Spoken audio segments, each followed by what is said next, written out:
Hello guys, Gene here with G Squared Tactical. As promised, we have the P365 Rose chambered in 380 on the table today. If you have saw some of the recent shorts that we have put up and the trouble that we've had trying to find a set of sights that would truly give us a 1/3 co-witness with this gun, the struggle has been real. So when we initially put this optic on this gun, this was purchased as a Christmas gift for my wife. She shot it, she loved it, she was nasty accurate with it, even with just the factory sights. And she asked if we could put a red dot on hers because she liked it on the TAC Ops and some of the other ones we had been shooting. So of course I went out, I got this optic. You know about it scratching up, had to send it back to SIG. They did get it back to us. I assume they put a new glass in it. They didn't put anything in the box telling me what they had done. But either way, one of the drawbacks was that the factory sights were not at all a co-witness. And they said that these fiber optic inserts on the back of the optic would serve as your rear sight.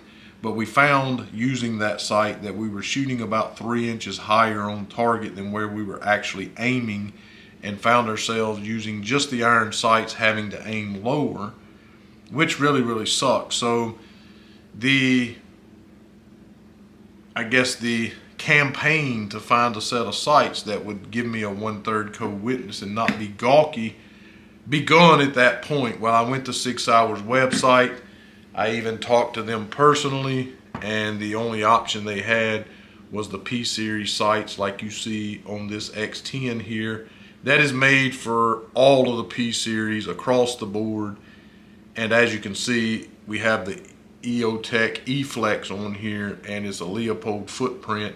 And if you know how thick a Leopold is, you'd know how high the sights have to be in order to co-witness with this gun. So you can imagine on this one how far up into the glass it would come. And I even took some off of another pistol I had and just kind of test fitted it on here, and it basically impeded the entire glass. It was just ridiculous. I could not believe that was the only option to get a 1/3 co-witness for this gun. So I looked around. I looked at XS, I believe it is, their sights, Mariglow. I looked at Trigicon, I think a couple others that I've used in the past, and I couldn't find anything that would give me a true co-witness with the 365. Now, again, on my TAC Ops here, you can noticeably tell just visually with your eye. You could get your digital caliber out here and you could test it with that to verify, but you can noticeably tell with just the naked eye that the cut in this slide goes down further. It's a deeper cut on this TAC Ops. This is the X Macro TAC Ops. And then also on my AXG Legion that I have here, it also has the same exact low cut in the slide. So the factory sights are a perfect 1/3 co-witness through the center of this optic, and when you're shooting with just the irons, it hits exactly where you would expect it to, just like it did on the TAC Ops. So I guess that is the issue, is that on the non-macro or XL version of this, I'm not sure if the 9mm would be included in that. I don't really know, but I know that on the 380 it definitely would not co-witness. So I was looking around on Reddit, I believe it was, and someone mentioned this company, Angry Bear Arms, and that they made a set of sights that would perfectly co-witness with this gun. Not necessarily the Rose, but just the P365 in general. And I believe they may have had the 9mm, I don't remember. So I started looking around on the website. The only ones I could find was a part number ABA, that's Andrew Bobby Andrew 712, which is this set of sights here, and they are a little bit higher. Not quite as high as the P-Series from SIG, but they are a little bit higher. And I thought, well, is that going to be in the glass too much as well? So I reached out to them, and during the process of doing that, they told me they had another part number, which is the ones they sent us, but they also sent us the ABA 712, but they told us that the 713 was the one that would go on the 365, the standard 365. And so although I was suspect, and I think they could sense that, they sent me both sights, I'm glad I decided to go with the ABA 713, which was specifically made for the 365 because it is, as you can see, a perfect co-witness. So I'm pretty sure you have to order this punch separately. They said they were going to throw it in the bag for me because I was asking a little bit about installation and what they recommended. We'll talk about that here just in a second. So we did get the ABA 713 and the 712. The 712 is the larger sight. What we're putting on here, or what we have already put on here today, is the 713. It came in this packaging here. Unfold this box and you have yourself a target, which is pretty cool. Don't know if that all shows up in the camera there, but that's what it came in. And the tools that we, or I, will be using is this Real Avid sight pusher.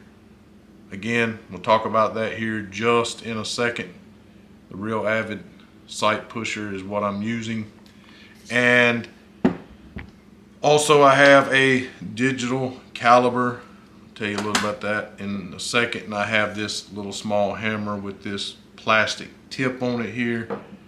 And I have a little bit of gun oil. And I have the bluing, the super blue here. We'll talk about what I use that for here in just a second.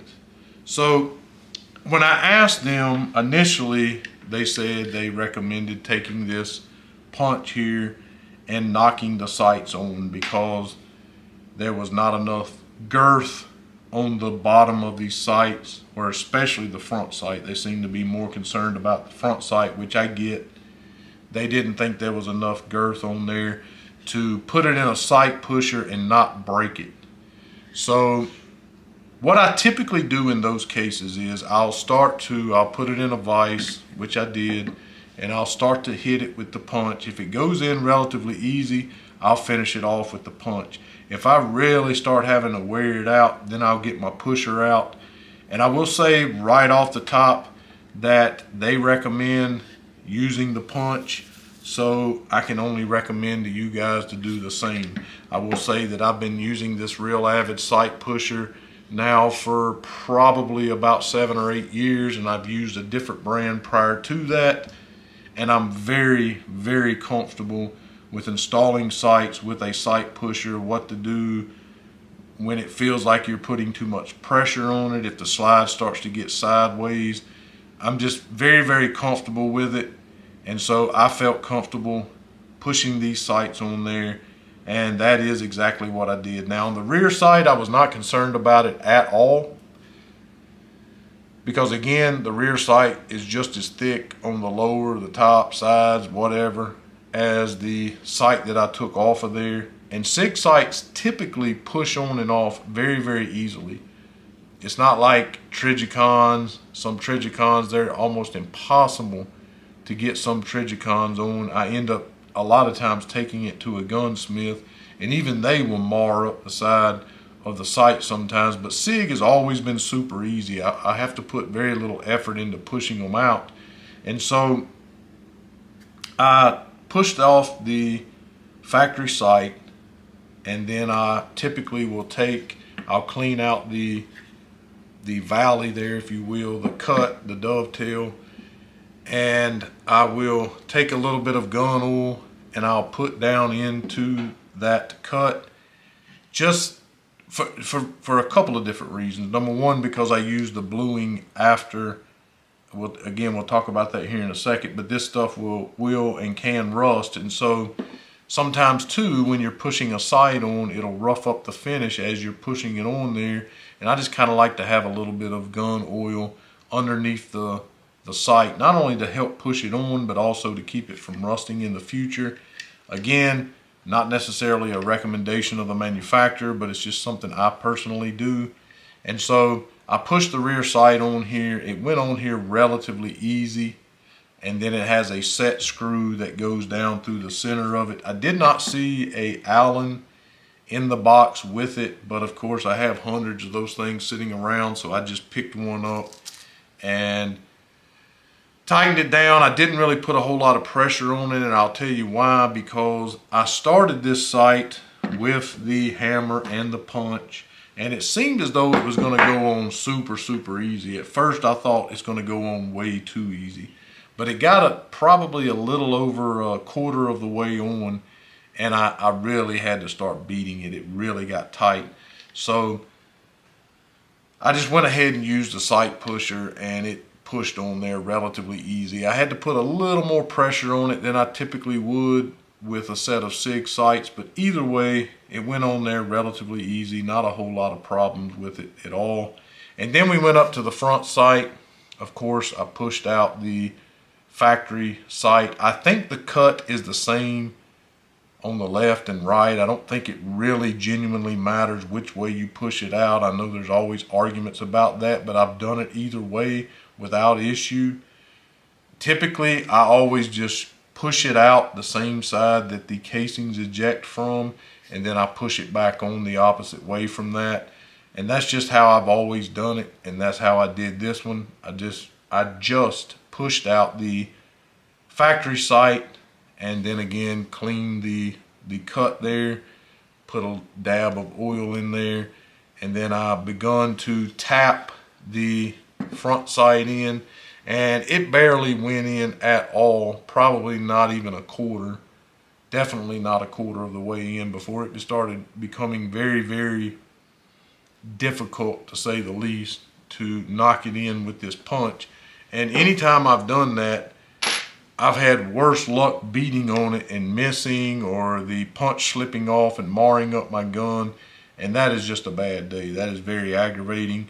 So I went ahead and pushed this one on as well. Now I'll say that again, I've been using a sight pusher for many years. If I had to guess, I'd say I've probably put on a couple hundred sets of sights. So I am very comfortable with it, very familiar with this sight pusher, and I can typically tell if I'm putting too much pressure on it, if the slide seems to be getting sideways or anything, and I can make adjustments. Just being patient, taking your time, because again, once you get it pushed up on here, you may push it too far, have to push it back the other way, which is what happened with this one. But I got my caliber out on the rear, and it was almost perfect on the rear sight. And I did the same thing on the front sight, although I didn't get any pictures of it, but I did get it perfectly centered on the front, perfectly centered on the rear. But the sights are really nice looking. They look extremely similar to the factory sights, just a little bit taller, of course. And I kind of slid one on there to kind of give you an example of just how much higher it is than the factory sight. But at the range is where it really came home.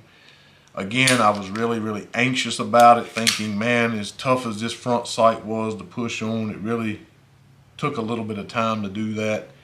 I was really concerned about having to take it back off, because maybe it wasn't going to be a true co-witness, which would completely defeat the purpose of why I was doing this to start with, because I wanted my wife to actually hit where she was aiming, because she was really good with this gun with just the factory sights. And if this optic were to fail or not be on for some reason when she needed it, I wanted her to be able to use those sights.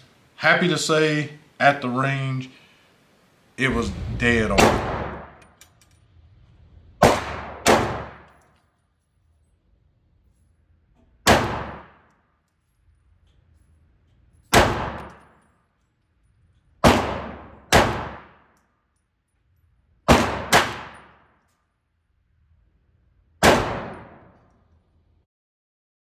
Hitting exactly where we were aiming without issue, no problems whatsoever. It was truly a co-witness and was truly hitting right, impacting right where we intended it to impact.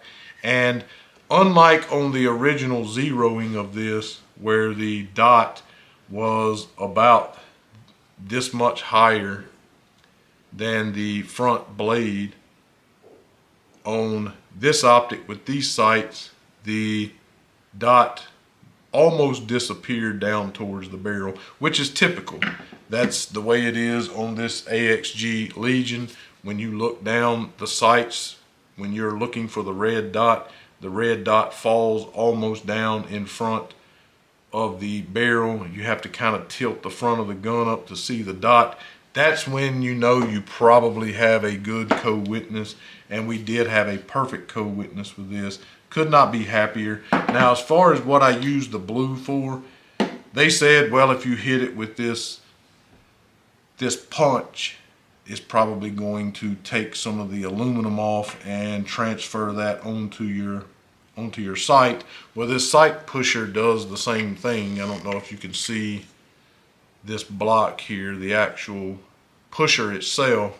It is also aluminum, and it also will transfer this almost brass looking color onto the side of the optics. And they said the sights, and they said just to take a gun rag and oil and wipe it right off. I've never had success doing that, but what I have had success doing, and again another reason why I put the gun oil on there as well, is taking a Q-tip and dipping it in a little bit of this bluing, and it almost instantly takes any discoloration off of the side of the sight. Now, I will say that typically when I push on a set of SIG sights, it mars it up really bad with very little pressure.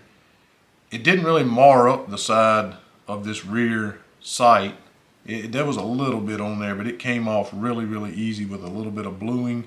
Rinse it with a little bit of fresh water to kind of neutralize the chemical, if you will. Now, on the front sight, because I pushed it a little too far the first time, had to push it back the other way, and it was a little tougher to get on, it did leave a good bit of, I guess, aluminum, or what it looks almost brass, if you will, on the front sight. And again, I had to scrub a little bit more with the bluing, use a little bit more bluing, but it finally, as you can see, it came right off without a problem, and cannot be happier with this. I'm really, really just stoked that I found this option. I don't know that there's another option out there. I'm sure you guys will tell us if there is, but I don't know if there's another option that gives you a perfect, like, it literally comes almost identical to the height of the rear of this optic, and it is a perfect co-witness, and shoots perfectly and hits perfectly where you're aiming with just using the iron sights. Again, angrybeararms.com. The set for the P365, I can only assume it's the same for the 9mm as it is for the 380. I'm gonna say it probably is. The part number for that is ABA713. That's the part number of these sights that are installed on here. And I would say that maybe if you wanted the sights for maybe your X10 or your P320 AXG or something, the ABA712 should work fine for that. We'll do a video on that as well just to verify that. But I can't recommend these sights enough. I'm holding back my excitement and acting like a complete moron, like I have a tendency to do sometimes when I'm excited about something. But again, can't recommend these things enough. angrybeararms.com. Go over there if you're looking for a set of sights for this particular setup. I promise you it's going to work out like a charm. Go over there, pick you up a set of them, let them know that we sent you. Thanks for watching today, guys. I hope this was informative. Please, if I missed anything, I'm sure I probably did, just comment in the comment section. We always get back with everyone every time. We will answer any question that you have, part numbers, whatever you may have missed, whatever question you may have, we'll answer that right away for you. Like I said, go over there and pick up some sights. Thanks for watching today, and God bless.